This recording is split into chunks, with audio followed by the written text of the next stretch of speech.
Tuesday, 16th June 2026. 3 Asia-Pacific AI stories before your first coffee.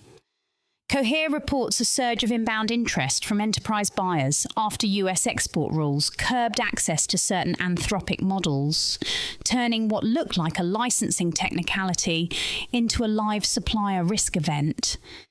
The shift is sharpest in Asia-Pacific, where procurement teams had been consolidating around a small number of US frontier providers. Cohere, which positions itself as an enterprise and sovereign deployment alternative, says the volume of inquiries accelerated within days of the access restrictions taking effect. Why it matters.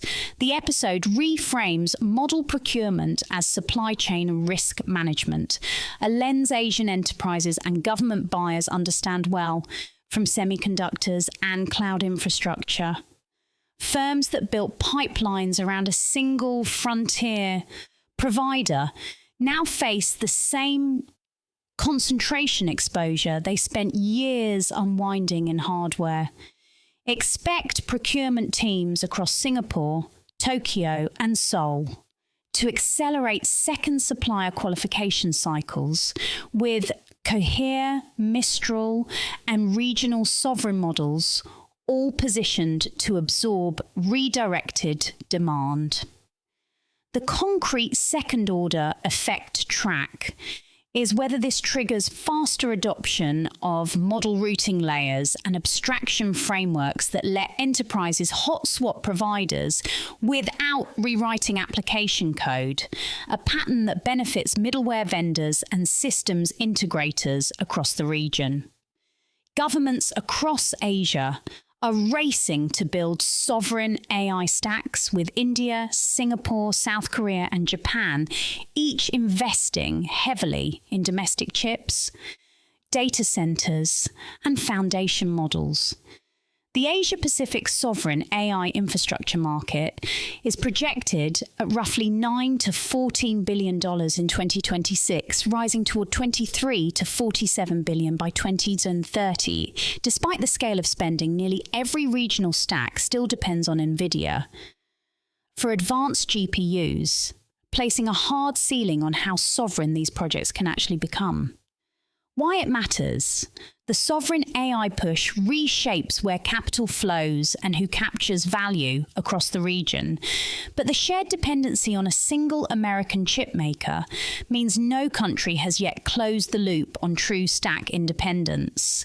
Builders integrating with national AI platforms should plan for procurement bottlenecks and potential export control disruptions that could delay GPU deliveries by quarters, not weeks. Regulators writing localization mandates need to reconcile ambition with silicon reality.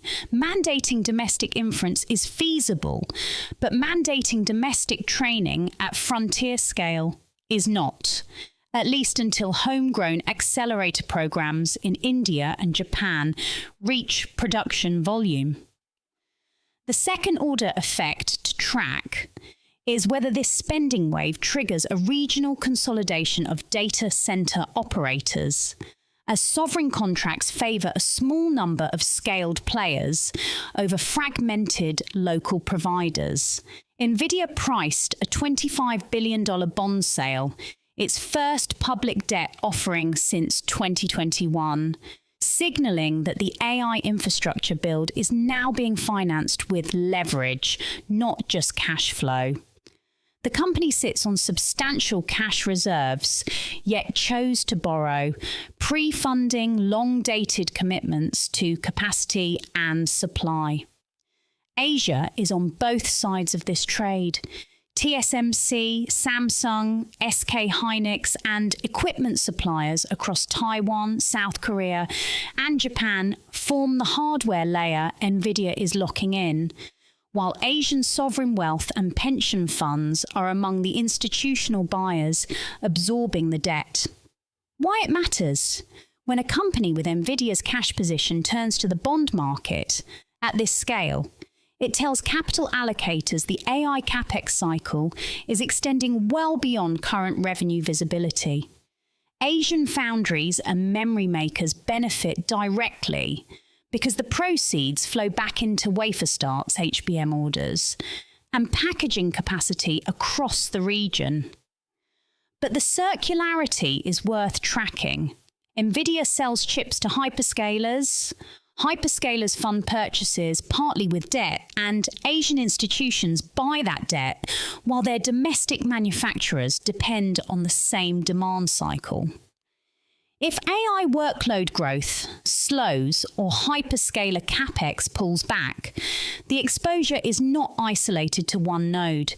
Builders and regulators across Asia-Pacific should be stress testing concentration risk in both the supply chain and the capital stack simultaneously.